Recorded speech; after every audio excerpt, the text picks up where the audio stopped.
Olha, eu conheço, nós estamos iniciando aqui mais uma vez o programa Talento de Conversa, nesse novo formato que é uma conversa, entrevista, né?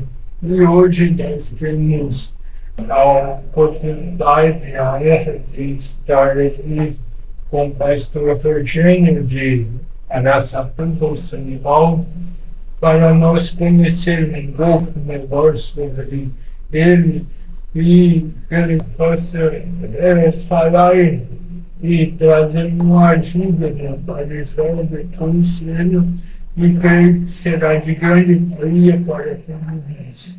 Nos abençoe, pastor Virgínio, prazer estar aqui com o senhor nesse ano. Saudação. Amém. Deus abençoe, irmão Lucas Helps, né? A gente é uma honra estar aqui contigo, né? Colaborando, professor Marco. E que Deus abençoe todos que vão ouvir esse programa também. Estou muito feliz, muito agradecido. Deus nos ajude, né? E se for preciso nós conseguir responder, e Deus possa nos ajudar. Deus abençoe, irmão Lucas. Então, hoje nós, nesse programa, ele sempre procura focar em jovens, né? A gente trabalha com jovens, mas não só jovens, pessoas, né? Adultas, toda a classe de irmãos que acompanha esse programa. Então, nós queríamos conhecer um pouco melhor o senhor hoje que já tem um ministério, né, uma igreja. Nós queríamos saber onde o senhor nasceu, como foi a infância do senhor, ao longo dessa jornada. O senhor já nasceu no Evangelho? Sim, sim. Os meus pais, quando eu nasci, eles já eram da Assembleia, né? Eles congregavam no Ministério de Santos, na Baixada Santista, em Guarujá. E então posso dizer que eu já nasci no berço evangélico. Sim. Quando meu pai aceitou a mensagem, eu tinha 2 anos para 3 anos. Me lembro que foi uma perseguição muito grande. Quando meu pai aceitou a mensagem, ele já tinha ido para Mato Grosso, no norte do Mato Grosso, na cidade com o nome de Pontes da Serra. E lá ele aceitou a mensagem pelo ministério do pastor Juvenal, de Cuiabá, né? E então ele dava assistência. Meu pai chegou a ser presbítero na Assembleia. E eu me lembro até do dia do batismo deles. Meu avô, né, pai da minha mãe, batizou, minha mãe, um tio meu, uma tia. Então foi há cerca de uns 15 irmãos que batizou. Isso foi por volta de 84 para 85, mais ou menos, né? Então, nasci, tive uma infância boa, muito embora, falando financeiramente, tivemos muitas lutas, né? Meu pai sempre com uma vida muito humilde, né? Muito simples. Meu pai lutando para cuidar da gente, lutando para sustentar a família. Passamos por uns bons bocados. Moramos pouco tempo em Pontes da Serra, o pai deve ter morado 1 ano e pouco. Retornamos para o local de origem, onde eu nasci, que foi a cidade de Guarujá, na Baixada Santista. Eu sou caiçara, sou do litoral paulista. Litoral paulista. Então, o senhor praticamente a infância do senhor foi no estado de São Paulo. Sim, a maior parte foi no estado de São Paulo. Quando eu completei 10 anos, meu pai ele decidiu ir para Araçatuba. Então, no qual eu estou lá em Araçatuba até hoje, né? A partir dos meus 10 anos de idade, ele se mudou com a família, e aí ele acabou de criar a gente em Araçatuba, né? Organizamos um bom tempo no Ministério do pastor Luiz Mendes, e foi ali o restinho da minha infância toda a minha adolescência, toda a minha juventude e até hoje, né? Vamos aí. Vamos lá, né? É, na juventude, o senhor, quais foram os desafios que o senhor enfrentaram como jovem e que maneira o senhor conseguiu, né, vencer essa fase? Né? Porque a fase jovem é uma fase de difícil, muitas propostas, muitas decisões. Como foi essa fase jovem? Inclusive, irmão Lucas, a minha fase de jovem parece que não, né? Infelizmente, as nossas leis aqui no Brasil, ela não ajuda muito. Mas o meu pai, ele teve assim uma vontade de que a gente o acompanhasse por trabalho. Isso ajudou a mudar um pouquinho, porque a gente sempre estava ocupado com alguma coisa, né? Então, meu pai sempre me trabalhou na área da construção civil, então desde os 9 aninhos, 10 aninhos, ele já levava a gente para a construção. E sempre quando a gente estudava, eu estava na parte da manhã, depois do almoço a gente ia com ele, aonde dava para trabalhar, onde não o Ministério do Trabalho não implicava, então ele levava a gente para um bico, para uma casa, lugar onde... E isso parece que não molda o caráter da gente, né? Molda bastante. E você ocupa a mente, porque mente vazia, ela é uma oficina do diabo, né? Mas falando dos conflitos, que é a parte mais difícil da adolescência para a juventude, a gente, embora eu vivi uma época que não tinha tantas facilidades como tem hoje, né? A proliferação das redes sociais, a proliferação da tecnologia. Então eu peguei a fase ainda do orelhão, da ficha, eu peguei a fase ainda do celular sem Android, né? Eu fui ter celular, meu primeiro celular eu tinha acho que 16 anos, 17 anos de idade. Hoje você pega um menino aí de 10, 11 anos, já está com o celular na mão. Então, só que a minha dificuldade na juventude já era assim, sempre a gente queria pisar um pé no mundo. Quer conhecer o mundo, saber como é que é, as influências de escola, tinha sim as nossas dificuldades, as nossas, queria diversões, mas também, por um outro lado, eu fui um rapaz muito conservado, muito conservador, sempre muito tímido, eu nunca fui assim, tão aproximador de moças, eu era muito pacato, muito tímido mesmo, e tanto que a primeira namoradinha que eu tive, né, claro que a mensagem é assim mesmo, foi com 18 anos de idade. Mas eu acho que eu treinei uns 4 meses no espelho para falar com ela. Daquela luta, aquela dificuldade, né? De juventude, as influências na escola. Nunca fui um rapaz assim, não quero jamais usar isso como tacar uma pedra em alguém, né? Porque a gente sabe que cada um tem sua luta, seu problema, cada um passa, mesmo não conhecendo a palavra. Mas assim, eu agradeço a Deus por Deus ter me protegido muito na minha juventude e não foi mérito meu, não. Foi Deus que me ajudou. Sim, foi Deus que me consolou, né? E nessa fase, né, da juventude é onde descobre os talentos, né, os dons. Conta para nós como que o senhor descobriu o ministério da palavra, como que foi essa? O ministério da palavra foi assim. Eu, por ser um rapaz muito tímido, a única coisa que eu não pensava em ser era um pregador. É porque a gente sabe que é uma coisa muito sagrada, muito.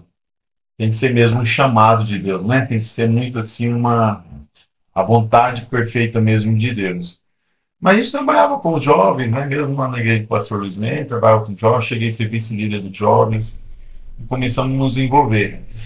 Mas eu comecei a faculdade e uma espécie de uma depressão me tomou, porque a gente como juventude, a gente como jovem, como juventude, a gente fica muito indeciso em quem a gente é, em que a gente quer ser. Você fica muito indeciso, você quer ser um engenheiro, você quer ser um vendedor, você quer ser um advogado. Então, a batalha na mente do adolescente, do jovem, é muito grande.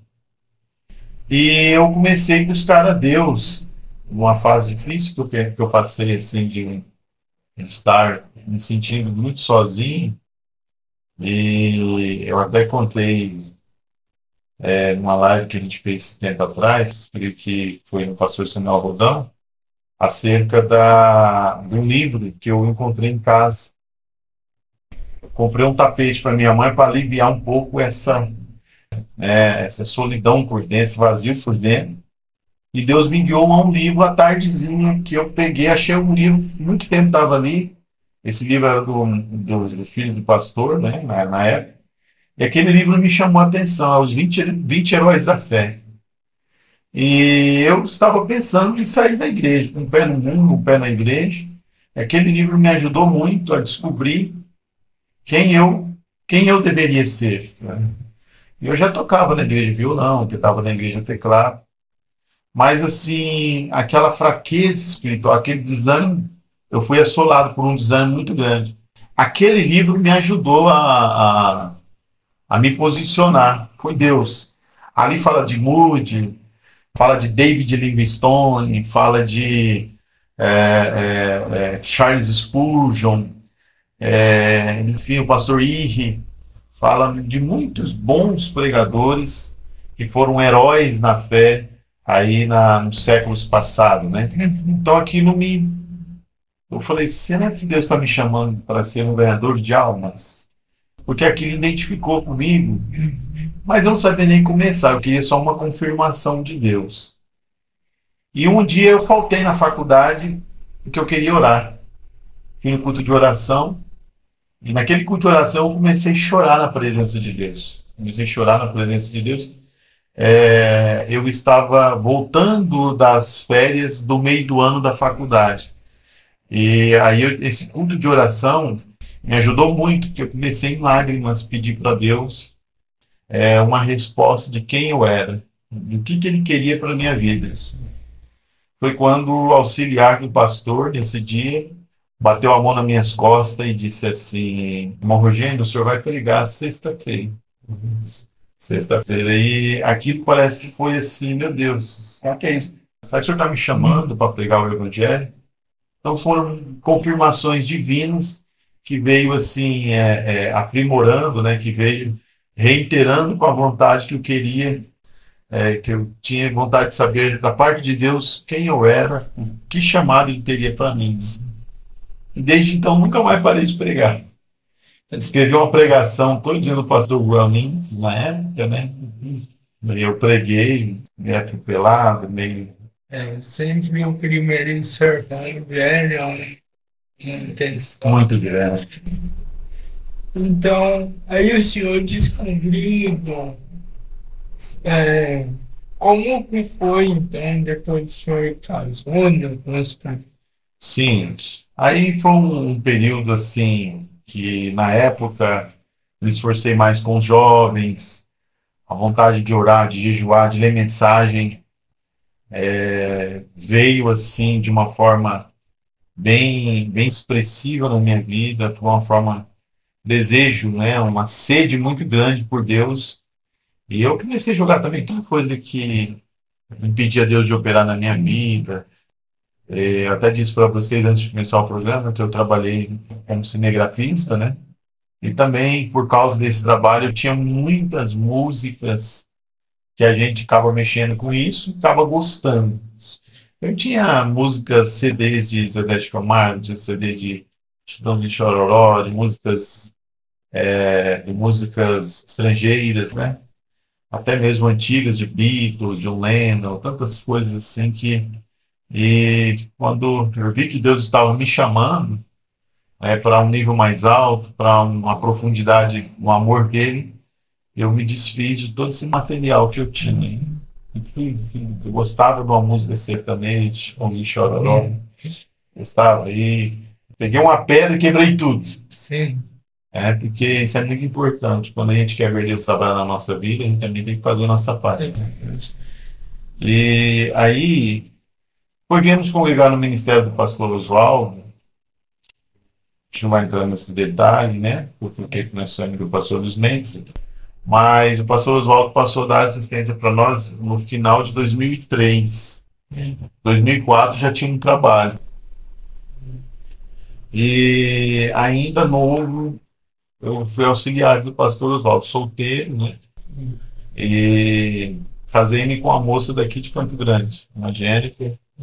Ela era tudo se ajustava para que tudo isso acontecesse, né? Porque puramente eu casei com a moça daqui de Campo Grande, ela passou a morar em Aracatu, e depois o pastor Oswaldo, no ano de 2008, né, tive minha primeira filha chamada Sara.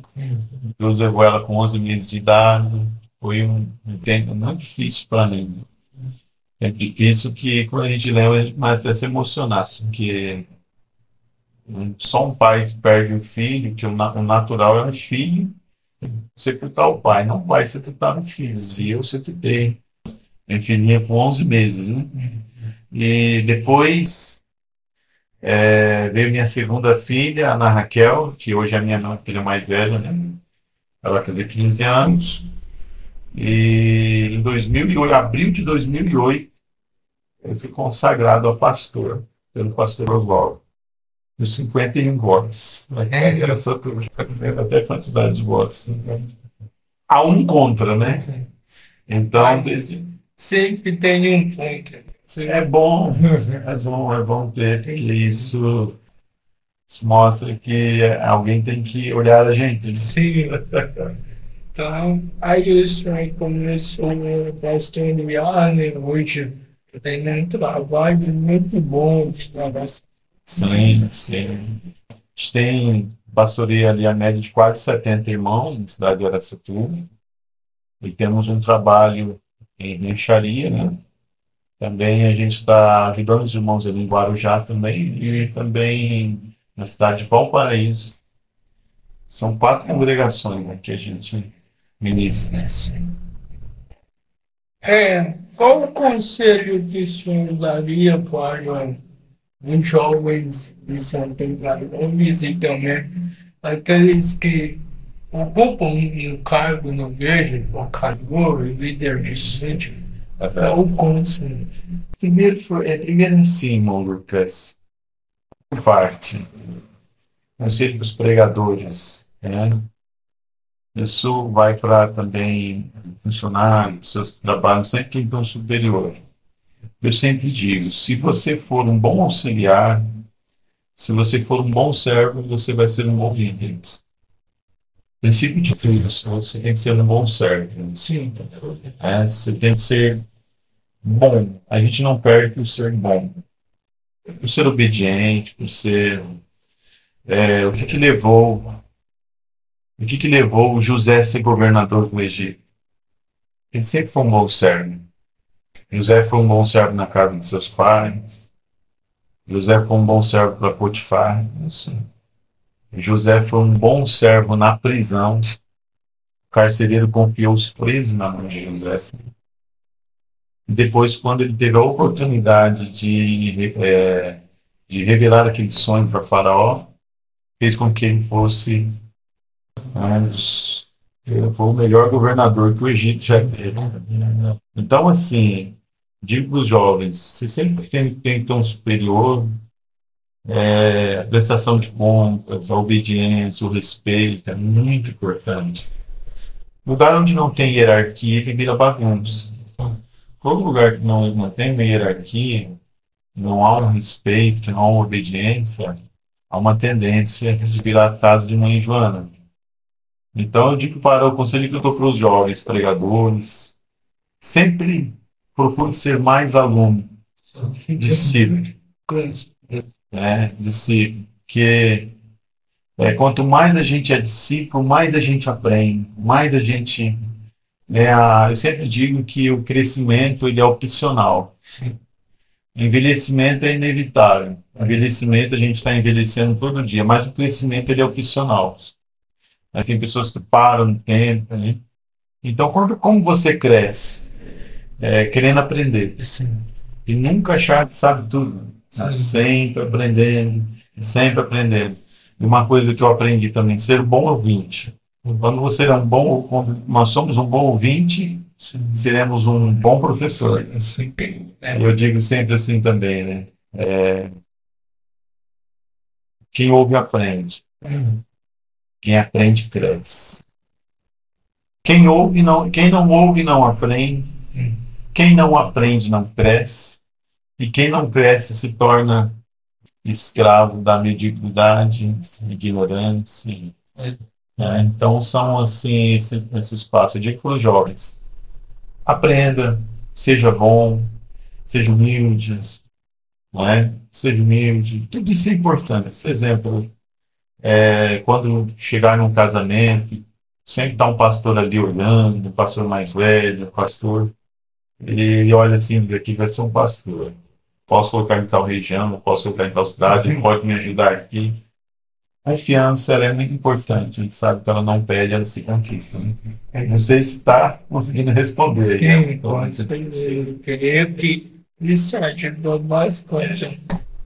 E quais, assim, a gente sempre tem algo que nos anima a continuar, né? É claro.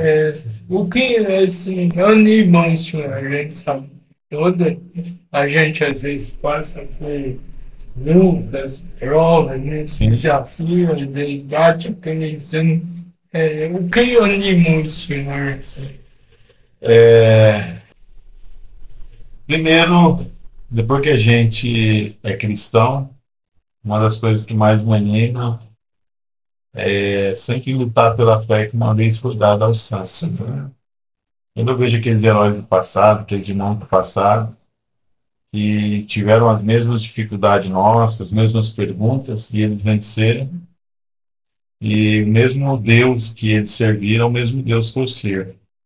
Se eles venceram, nós também podemos vencer. Jesus disse assim: no mundo tereis aflições, mas tem bom ânimo. Né? O bom ânimo, eu sempre ensino para os líderes de cântico, né, nessa turma, passo isso para os pregadores, nunca passar o seu estado de espírito, muitas vezes, para a congregação, para as pessoas que estão te ouvindo, porque a gente às vezes tem que ir na contramão do que a gente está passando. Nós temos que ser libertadores. Sim. Como Moisés, ele era um libertador. Então, quem está na frente do trabalho, por mais simples que seja, ele é um libertador. Às vezes vem desânimo, canseira, mas quando você sabe que o objetivo, o foco é maior do que os pormenores, né? Quando a gente foca na solução dos problemas, ele fica mais fácil. Eu sempre ensino, às vezes, as pessoas a focar mais na solução. Quando você foca no problema, o problema cresce. Você foca na doença, ela vai te matar. Você foca no problema, parece que ele vai só crescendo. E sempre tem aquele ditado, né? Diga ao problema, nunca diga para Deus que você tem um grande problema. Diga o problema que você tem um grande Deus, né? E que tem solução, né? Qual é a solução de um carro quebrado? Mecânico. Qual a solução de um dente doente? Né? Dentista. Qual a solução de uma dor de cabeça? Neurologista. Então, para tudo tem uma solução. Se o senhor ver desde Gênesis a Apocalipse, o senhor vai ver que Deus ele tem uma solução para todas as coisas. Sim. Qual a solução para o pecado de Adão e Eva? A redenção no Calvário. Qual a solução? Qual a solução para os quebrantados, para as pessoas que estão aprisionadas? A libertação de Deus. Então, tudo Deus tem uma solução. Sim. Né? Deus, quando criou o sol, solucionou o problema da escuridão. Né? Então, tudo Deus, tudo no universo, tudo que Deus fez, ele é focado numa solução. Né? Qual a solução do pecado, do perdão? Né? Qual a solução do pecado? O sangue de Jesus. Qual a solução da morte, a vida eterna? Sim. Qual a solução? Enfim, tudo tem solução. Né? Focar na solução e a vida fica até melhor de se viver. Exatamente. Exatamente. Qual a sua citação? A sua passagem bíblica ou alguma palavra ou figura que favorito, assim, todas são especiais, mas tem aquela que marca, né? Você fala sobre Sim. que é o absoluto da gente. Qual seria essa? Um dos versículos, quando eu comecei a pregar, está lá em Provérbios.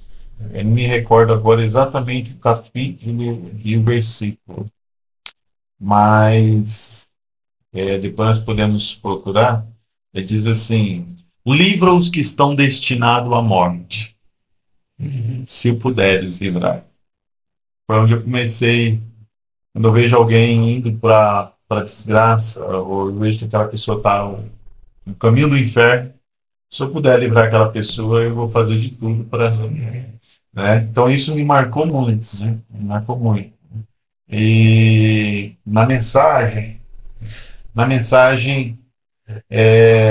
eu sempre, algumas mensagens que a gente leu, que eu não me esqueço, desde a minha infância, por incrível que pareça, eu me lembro, com 9 anos de idade, uma das primeiras mensagens que eu me lembro, que me marcou, por incrível que pareça, ao nascer do sol. Muito certo. E depois, com muito tempo, essa mensagem ao nascer do sol, eu não sabia que tinha tanta riqueza e como que ela é importante para quem conseguiu enxergar a terceira puxada, né? A abertura da palavra. Rico. Sobre nada. É. E a última pergunta, tenta já para se esgotando, né? Mas tá muito bom. Qual é o conselho que o senhor poderia compartilhar com os irmãos nos ouvindo? Qual o conselho que o senhor daria para a gente nessa era que nós estamos vivendo? Algum conselho assim, especial? Sim, toda a Bíblia, quando João chorava muito, ele não havia ninguém digno de abrir o livro, nem olhar para ele, porque ele viu que todos os homens falharam. Falharam. Abraão contou uma pequena mentirinha dizendo que Sara era sua irmã.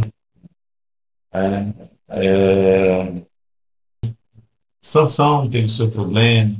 Todos os homens da Bíblia, como eu digo, tanto que a Bíblia diz, né? Todos pecaram. Todos pecaram. Não é diferente. Nós não somos melhor do que nenhum personagem da Bíblia. Não somos pessoas insubstituíveis, não somos super-heróis, que não é sujeito a falhas, não é sujeito a até pecar. Mas eu sempre digo, o Mombrana pregou a mensagem, portas na porta, existem portas que precisam ser conquistadas. E Paulo fala que o poder dele se aperfeiçoa na fraqueza. Não é uma mensagem que o Mombrana disse que o elo mais fraco passa a ser o elo mais forte, porque ele se emprega mais força. É ali onde você tem que cuidar mais, ali onde você tem que colocar mais seus olhos. É onde o diabo vai bater, né? Vai perseguir. Então eu sempre digo, se aproxime das coisas de Deus. Porque a presença de Deus é o único lugar onde a nossa fraqueza desaparece. Eu sempre gosto de fazer a pergunta para os jovens. Cantar te leva para mais perto de Deus ou para mais longe de Deus? Orar te leva para mais longe de Deus ou para mais perto de Deus? Evangelizar te leva para mais longe de Deus ou para mais perto de Deus? Consagrar, vir nos cultos, se dedicar à obra, te leva para mais perto de Deus ou para mais longe de Deus? Aí vem televisão, te leva para mais longe ou para mais perto? Netflix, te leva para mais longe ou para mais perto? Amizades erradas, te leva para mais longe ou mais perto de Deus? Te leva mais longe, né? Amizades erradas, redes sociais. Então se afaste de tudo aquilo que te leva para longe de Deus. Eu estava até falando ontem, né, que o diabo, a tática do diabo não é fazer nós esquecermos de Deus. A tática do diabo é fazer nós esquecermos de Deus. Sansão se esqueceu de Deus. Ele foi enganado por Dalila. Pedro se esqueceu quando ele negou Jesus 3 vezes. Então o diabo quer fazer a gente se esquecer, né? Então é muito importante que no momento de luta, no momento de dificuldade, no momento de tribulação, no momento de bonança, no momento de riqueza, no momento de dinheiro, no momento de fama, no momento você lembrar que tem um Deus que proporcionou todas as bênçãos para que você tivesse naquele patamar, alcançasse o sucesso, alcançasse uma prosperidade. Não pensamos só que habilidades nossas, mas tem um Deus por trás de tudo. Então, assim, o conselho que eu deixo para os jovens é esse: se aproxime daquilo que te leva para mais perto de Deus. Abraham Lincoln diz assim, ó: junte-se aos bons, serão deles. Sempre colhem naquele que é melhor que você. Não é? E junte-se aos maus, será pior do que eles. Então tudo é questão de influência, né? Pessoas se relacionam com pessoas que te levem para mais perto de Deus. Se relacionam com pessoas que estão interessadas também no seu crescimento. Isso é muito importante. Talvez dois que façam você merecer. Exatamente. Maior por isso, evoluir Sem pisar em ninguém, sem humilhar ninguém, sem fazer ninguém de estada, né? Então, tudo isso é importante. Outro conselho também que eu dou, ser sempre grato. Reconhecer a importância das pessoas na sua vida. Sim. Saber que eu cheguei onde eu cheguei, que alguém me ajudou. Eu teve amigos que me ajudaram. Sim. Então, assim, é importante. Isso vai em qualquer setor. Assim, vale para a vida profissional, vale para a vida conjugal, para a vida espiritual. Então, assim, o reconhecimento, ele é o combustível da motivação. Quando você reconhece as pessoas, você reconhece que alguém fez algo bom para você, então aquela pessoa se sente motivada. Ela se sente motivada a continuar trabalhando em prol do crescimento, em prol do desenvolvimento. E a gratidão também. Ser uma pessoa grata, ela é importante para o desenvolvimento dessa pessoa, porque a gratidão na sua própria natureza, ela combate. Eu gosto de falar sobre isso. A gratidão, ela te livra do isolamento. Uma pessoa que ela é grata, ela não se isola. Então, ela te livra do isolamento, te livra da arrogância e do egocentrismo. Uma pessoa que se concentra tudo nelas, só eu sei fazer, só eu consigo fazer, só eu posso, ninguém é melhor do que eu. Então, geralmente, essas pessoas, elas não estão sendo gratas a pessoas também que têm, às vezes, até mais capacidade do que ela. Napoleão ele divide quatro tipos de soldados, né? 4 tipos de pessoas. Existe o inteligente com iniciativa, o inteligente sem iniciativa, o burro com iniciativa e o burro sem iniciativa. O inteligente com iniciativa, ele coloca para ser generais, capitães, na chance para liderar. O inteligente sem iniciativa, ele trabalha no setor de inteligência, que não aparece muito, mas trabalha. Aí ele diz, o soldado, o burro sem inteligência, a gente coloca para ser bucha de canhão. Põe lá e vão. E o burro com iniciativa, ele diz, nós tiramos fora ele da jogada, porque ele vai atrapalhar. Ele vai marcar gol contra. Vai ficar marcando gol contra. Você vai jogar contra o time, contra o próprio time. Então, por isso que é importante a gratidão. Nunca se isolar, sempre ser grato.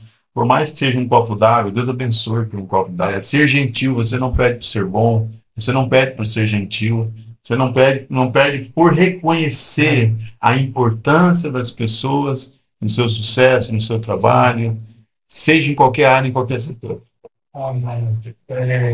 Nós estamos chegando, né? Mas eu perdi isso que eu ajudará, nos ajudou aqui, que ajudará muitas pessoas. Pessoas são da sua final, são do Senhor. Final. Amém. Eu, mais uma vez, muito grato estar aqui com o senhor. Sim. Para mim, o senhor é uma celebridade, o ilustre irmão Lucas. E que Deus continue abençoando a sua vida. O irmão é um exemplo, o irmão é uma pessoa que inspira muita gente, já me inspirou algumas vezes, e de saber que o irmão tem pegado as desvantagens e feito dela 10 vantagens na sua vida, uma pessoa estudiosa, que serve de exemplo, vai ajudar muitos jovens ainda com essa força de vontade, com essa disposição do irmão, com essa dedicação que o irmão tem para estudar, para ser um jovem espiritual. Eu creio que isso é muito bom. Isso serve de exemplo também para os jovens que estão nos ouvindo. Eu quero agradecer também ao pastor Oswaldo, né, que é um pai para mim, um pai ministerial, uma pessoa que me deu muito bons conceitos. E é uma saudação para todos os jovens, queremos estar sempre junto com vocês. Estamos torcendo por vocês, né? Torcendo por vocês. Que a graça de Deus superabunde nas vossas vidas. Deus abençoe. Deus abençoe. Obrigado, né? Que agradeço. Deus abençoe os irmãos, e se você gostou dessa entrevista, dê um like aí, se inscreva ao YouTube nesse trabalho para que possa abençoar mais pessoas possível. Aí, Deus te abençoe. Shalom.